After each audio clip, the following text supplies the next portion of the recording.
Greetings everyone, welcome back. This is moving us on to section 4.3. During class I did mention to everybody that we are now playing with the big boys when it comes to probability. We're looking at events that are occurring at the same time. This kind of ramps up the difficulty level, and it kind of showed in our quiz when we took it that we could have and needed to spend a little bit more time on this. We are going to be looking at this activity that we did in class, can you taco tongue and evil eyebrow. Now, taco tongue is the ability to roll your tongue like this. And evil eyebrow is where you kind of raise one eyebrow. If you look over here, there's one eyebrow up, one eyebrow down. It gives you kind of this intense stare, this kind of evil look. Sometimes it can look perplexed, but in any event, not everybody can do these things. Some people believe that the ability to taco tongue and evil eyebrow is something that you are born with. Is this true? Are the two abilities somehow related? We did collect some class data, and I'm just going to fill in these tables and this Venn diagram with data from some particular class. In that particular class, I asked people, can you taco tongue and evil eyebrow at the same time? And 13 said they could. So that's where a person selected can do this rolling the tongue and make the evil eyebrow at the same time. If you look over here at the Venn diagram, which is this thing right here, you have one event, which is this circle that I'm outlining, where a person can taco tongue. And then this circle that I'm outlining, where a person can make the evil eyebrow. And where they overlap here is where a person can do it together. So I can use that 13 here. Then I went ahead and asked, can you just evil eyebrow but not taco tongue? And I got 6 people who could do that. So if we go to the yes taco tongue, and this part of it that looks sort of like a Pac-Man that leaves that central football looking thing out, this is where a person can taco tongue but no evil eyebrow. So that would be 6. All right? So there are actually 2 ways that a person can taco tongue. They can do it and evil eyebrow at the same time, or they can taco tongue and not be able to do evil eyebrow. This will give us a total of, 19 people who can taco tongue, because there's 2 ways to do it. Okay, the next thing that I asked was, let me get a good color here. Can you evil eyebrow only, but no taco tongue? And 5 people raised their hand for that. So if we go to the evil eyebrow, of course, there's 2 ways you can do it. You can do it and be able to taco tongue, or you can evil eyebrow and no taco tongue. And that's the 5 that's here. So now we know the total for people who can do evil eyebrow. That's just, there's 2 ways to do it, with the taco tongue and without. So that would be a total of 18. All right, then finally, it was the people that were kind of left over. Those are the people who could not make the evil eyebrow and could not curl their tongue, and we had 4 of those. Well, that would go here in the Venn diagram, because here is where a person cannot evil eyebrow and cannot taco tongue. So there it is. All right, now we know all of our subtotals. For the total of the people who cannot make the evil eyebrow, there are 10 of those. And for the people who cannot taco tongue, there are 9 of those.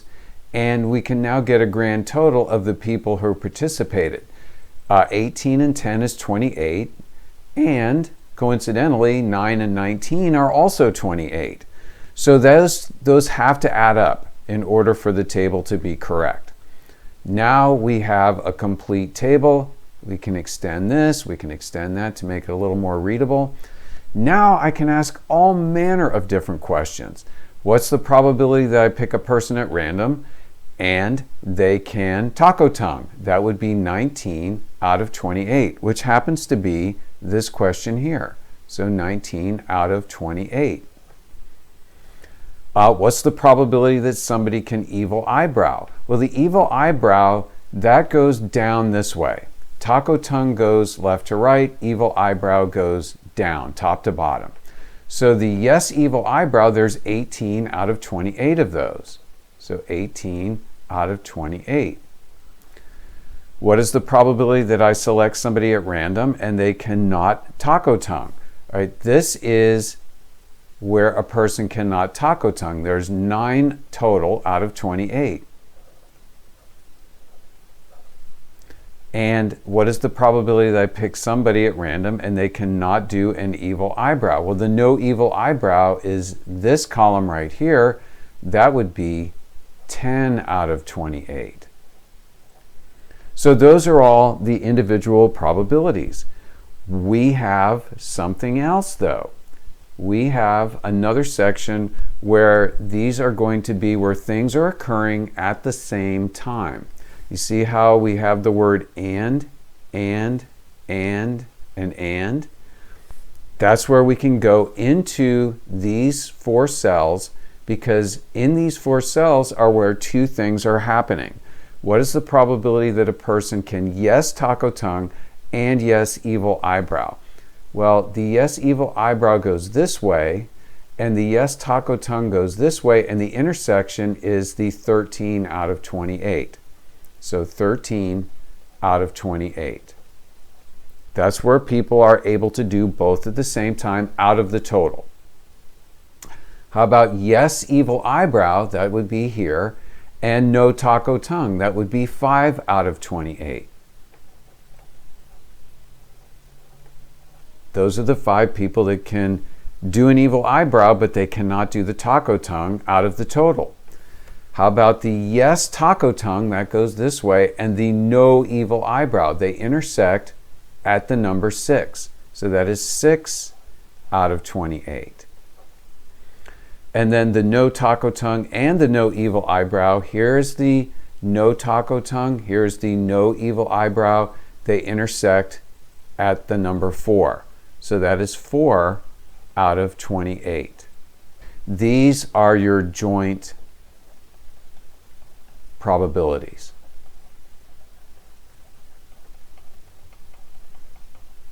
Right in here. And your joint probabilities are these 4 cells here, but they're also these 4 numbers that I wrote here. These are the people who cannot taco tongue and cannot evil eyebrow. These are the persons who can evil eyebrow but no taco tongue. These are the people that can do both, taco tongue and evil eyebrow. And here are your yes taco tongue but no evil eyebrow. That's the number 6. So here are your 4 joint, they're not probabilities but counts. Here are your 4 joint probabilities. In fact, we can do these tables and the Venn diagrams with proportions. I could have gotten the proportions of these folks and just filled it in, and my grand total here would be 1. And if I were to do that with here and replace these with the correct proportions out of 28, those would all add up to 1. So interesting. So the next group of questions are just going to be more of the same. Suppose that we randomly choose a student from the class, find the following probabilities, easy for me to say. Let me start over.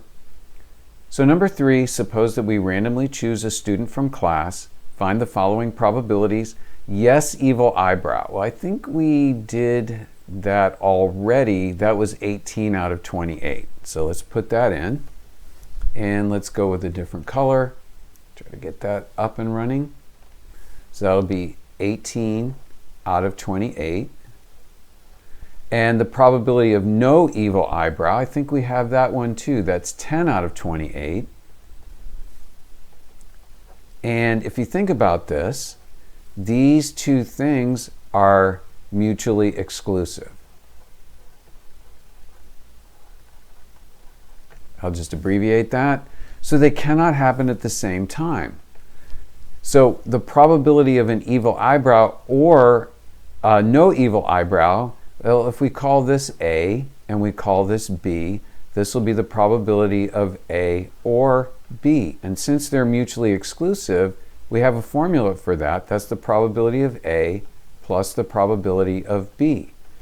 So that'll be 18 out of 28 plus 10 out of 28. And it should come as no surprise that you're going to end up with, let me get that off there, 28 out of 28, which is everything that can happen. I mean, this is its own sample space. Either you can evil eyebrow or you can't. There is no other option. So that would be 1. Now, we're going to compare that to where they're not mutually exclusive. So let's go ahead, and the probability of a yes taco tongue was 19 out of 28. So 19 out of 28 there. And the probability of a yes evil eyebrow was 18 out of 28. And let's just pretend like we can use that same formula. The probability of a yes taco tongue or an evil eyebrow, if I call that A and I call that B, let's just pretend we can do the probability of A or B is going to be what we did before, the probability of A plus the probability of B, which would be 19 out of 28 plus 18 out of 28, and immediately we have a problem because that ends up being 37 out of 28, which is over 1. That can't be. Why is that happening? We can't use this formula. It's not working. So these are not mutually exclusive. These two things, they can happen at the same time. So not mutually exclusive. I'll just go ahead and abbreviate that. And so we need a special kind of formula for this. And this is going to be the general addition rule.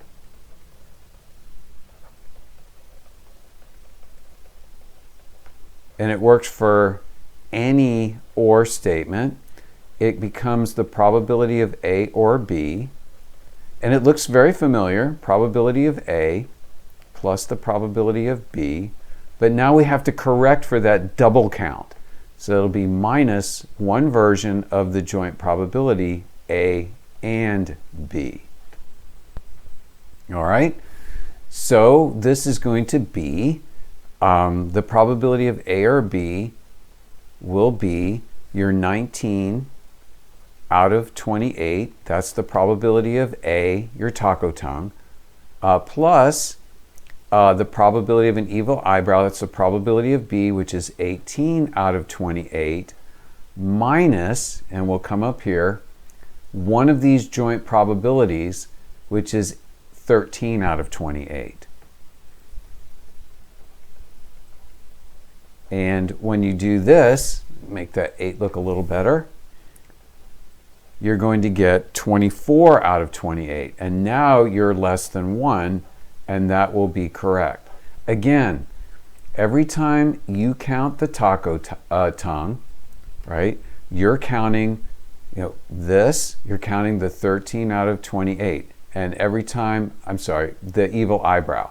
And every time you count the taco tongue, you're also counting that 13. So you're counting the 13 twice. That's one time too many. When we subtract that version right here, it makes things work. So if I were to come up here and subtract that 13 out of 28, it would be good. All right, so the reason that we call that the general addition rule is because if they are mutually exclusive, then this term equals 0. So when mutually exclusive. But for most people, they just use this formula for the one and they use this formula for the other. So let's go ahead and pause and do a quick intermission, and we'll come back with the second page momentarily.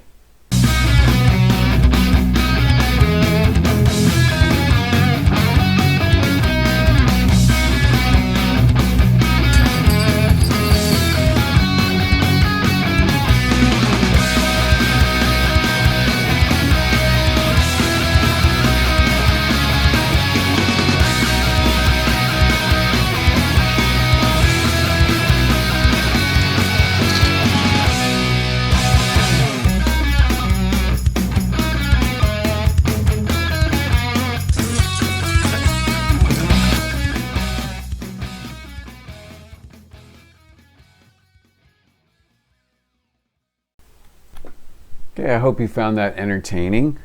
So we're going to switch over to the second page. We're still in lesson 4.3.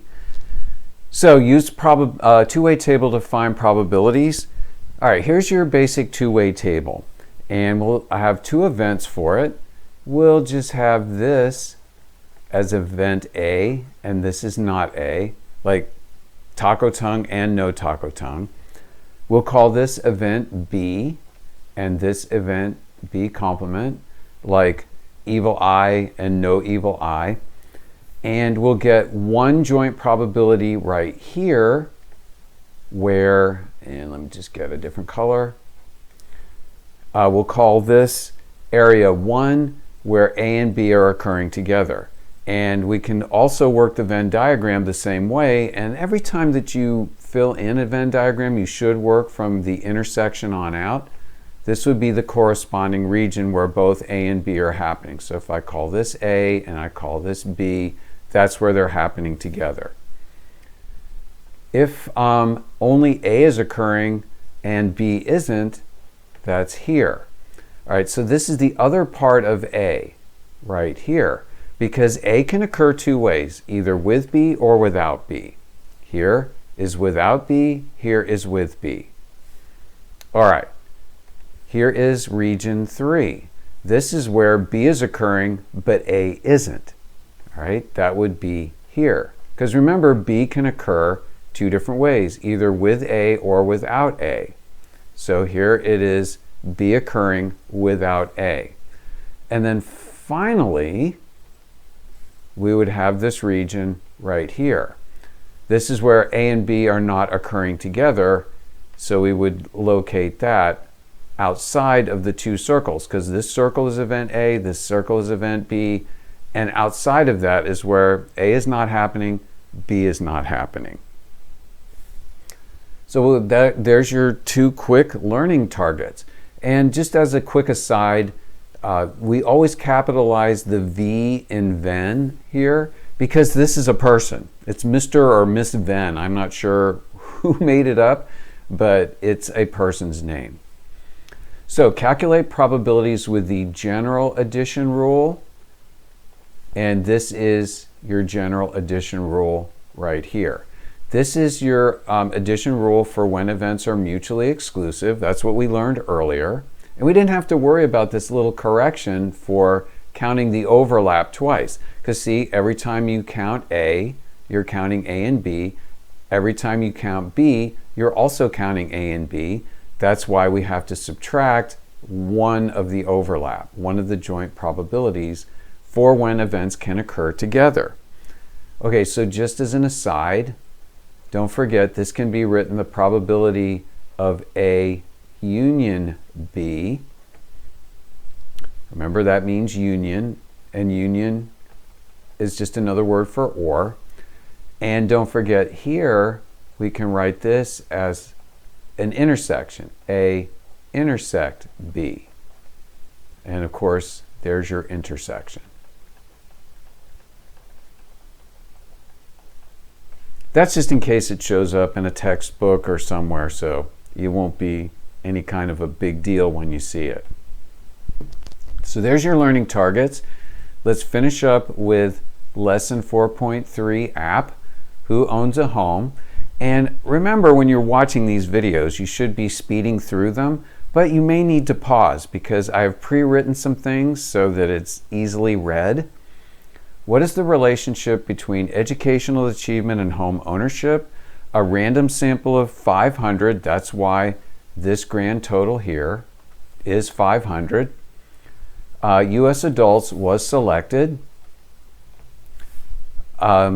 Each member of the sample was identified as a high school graduate or not, so I put the H here because they've defined these as events. So this is H and H complement. Or a high school graduate, that's up here with the G. That would be G, G complement, H, H complement. So suppose we choose a member of the sample at random, define the events, which I did, find the probability that a person is not a graduate. All right, there's two ways a person can be a graduate. 119 of them are homeowners. 71 of them are not homeowners. So that can be, remember, it's either or, so that would be 119 plus, or means plus, 71, and we're just picking a person out of this group, so that'll be out of 500. That would be, if you add them up, 190 out of 500, which is this right here, okay? And that'll be approximately 0.38. Easy. Explain why the probability of being a graduate or being a homeowner does not equal the probability of being a graduate plus the probability of being a homeowner. And that's because that's when things cannot occur at the same time. But being a graduate and being a homeowner are not mutually exclusive. They can occur together. So we have to use the general addition formula, where we go ahead and add the two probabilities, but we take one of the overlaps out, because if we don't, we count it twice. All right, watch how this works. The probability of being a graduate is 310 out of 500. Probability of being a homeowner is 340 out of 500. All right, if you add that up, it's 650 out of 500, which means we're counting something twice. And what we're counting twice is the 221, because every time we count the graduates, we count the 221, and every time we count the homeowners, we also count the 221. That's a double count. So we have to remove that joint probability, 221 over 500, and then everything becomes okay. That'll give us 429, oops, wrote that wrong, 429 out of 500, which is approximately 0.858. Now it works. So number 3, make a Venn diagram to display the sample space of this chance process. Right, let me move this up just a little higher. And let's go ahead and make this circle representing the event that a person is a homeowner, and this circle being that a person is a high school graduate. What we need to do is work from the intersection on out. So we have this group, 221, which is still circled, that will go into the overlap. So 221. Now we need homeowners that aren't graduates. That'll be the 119. Because remember, there's two ways you can be a homeowner. You can be a homeowner and a high school graduate. You can be a homeowner and not a high school graduate. There are two ways to be a high school graduate.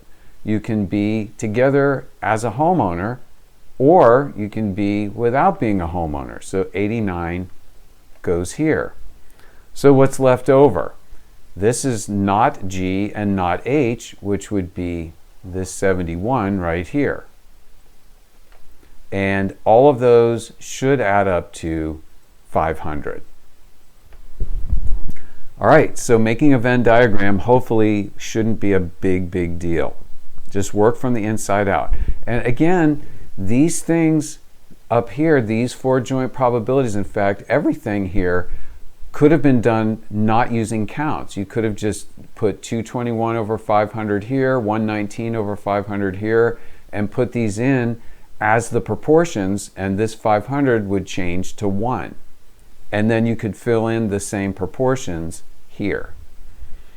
All right, find the probability is not a high school graduate and is not a homeowner. Not a high school graduate and not a homeowner. Oh, I'm sorry, is not a high school graduate and is a homeowner. So not a high school graduate would be this way, and a homeowner, we're talking about this. So the probability of, let's see, that would be G complement and H. And there's no formula, no tricks. You just identify which joint probability out of the 4 you're talking about. So that's 119 out of 500, which is 0.238. Okay. And so Coach wanted us to just write this out formally because that's part of the process. There is a probability of 0.238 that a randomly chosen U.S. adult is not a high school graduate and is a homeowner. Look, we're done. For many of you, this may be the second go through. You may need to do a third. Just make sure you can handle the Venn diagram and the two-way tables. We need these things, and I need you to be good with them.